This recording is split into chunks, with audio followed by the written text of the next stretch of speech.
Hello, welcome back. We're here at Metan in our fiberglass repair shop where most of the phases to the 420 repair took place. Throughout the episode, you'll hear me refer to the phases of the project. That's because the repair process is broken down to multiple phases. On repairs like this, we'll be working on multiple phases at a time using 1 or 2 man crews. Which is why at this point, with the interior phase of the repair well underway, having to cut out the sections of the liner and the foam now removed, exposing all the structural damage to the bow section, Joe and Keith teamed up on the exterior starboard hull phase of the repair and began cutting out fiberglass substrate that is so compromised it can't be repaired. However, temporarily fiberglassing some of these areas back together to leave us, like reference lines needed for later fabrication and layup. We did exactly that with the damage up forward. The guys needed something close to the shape of the hull to do their inner structural layup. Some sections are easily determined whether the fiberglass is so fractured it's unrepairable. You can tell those areas where in fact you can stick your hand or even your head in the hole that the damage is caused. After we cut out the obvious areas, we then needed to go investigating. What we began to do is grind out areas of the laminate around the sections that we already cut out and major impact areas. As we bevel ground the laminate back, we're able to see, similar to the inside but a bit different, the translucent changes in the laminate. In this case, staying solid pink, at which point we know we've ground back that laminate to solid substrate for us to bond our repair to. When we got to this point, that is when we figured out our plan of attack would be, the parts that we needed to be fabricated, the process that we were going to use for each area of repair. Keith would continue in the interior, grinding and prepping the inner surfaces of the hull, preparing for the inner layup, while Joey and Gary began fabrication of parts that we would need to recreate an 8 to 10 foot section of the hull to deck joint. When I was younger in the automotive world, we'd be able to call up our local supplier, order up a rear quarter panel of a Mustang, and not need the whole part that goes all the way up to the back deck. We'd cut it out, splice it into place. Well, unfortunately, in the boating industry, you can't just pick up the phone, call your local Boston Whaler dealer, and order up a 20-foot rear quarter of a 42-foot Outrage. In past repairs, we've used sister vessels as plugs, splashed molds of those sections that we need to repair, or we've been able to work directly with manufacturers who helped us in producing parts off of their production molds.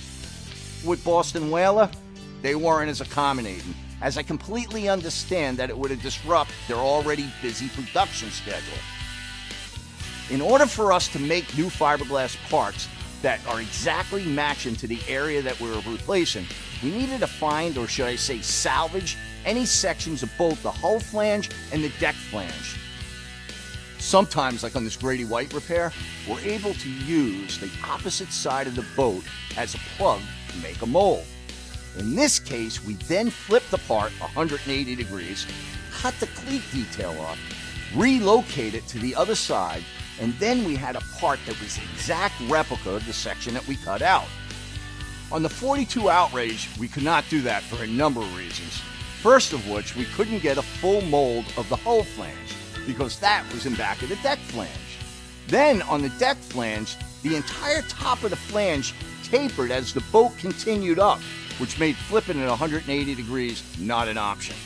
Well, Joe and Gary went out and salvaged themselves a good 3-foot section of both the hull and gunnel flange. All right, so this is part of our hull to deck joint. That's off the top of our coaming. That's the actual hull to deck joint off the hull. 2 areas that we're able to cut out close to one piece that will make a couple molds and then parts. We needed to get that hull flange made and in place to reestablish a solid, permanent line to begin to work from. This would help us later with the shear ties we constructed, as well as giving us a line needed to replace the gunnel, which, like our hull, was missing way more than just these flanges. Joe started by taking the salvage sections and filling and repairing any damage and making these plugs perfect so the parts that we'd be making from them would be just as perfect. He did this by filling the rub rail holes and any chips and gouges. He then gel-coated, wet sanded, and polished the plugs so they would produce perfect molds to produce perfect parts. We needed to then take those parts, fiberglass them together, make an 8 or 10 foot section needed for that halted deck flange.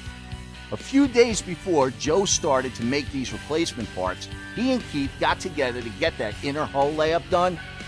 They laminated it with 5 layers of 1708 fiberglass and a few layers of 1 ounce mat, with additional layers of tabbing on the locations of the chines and where the replacement shear ties will be.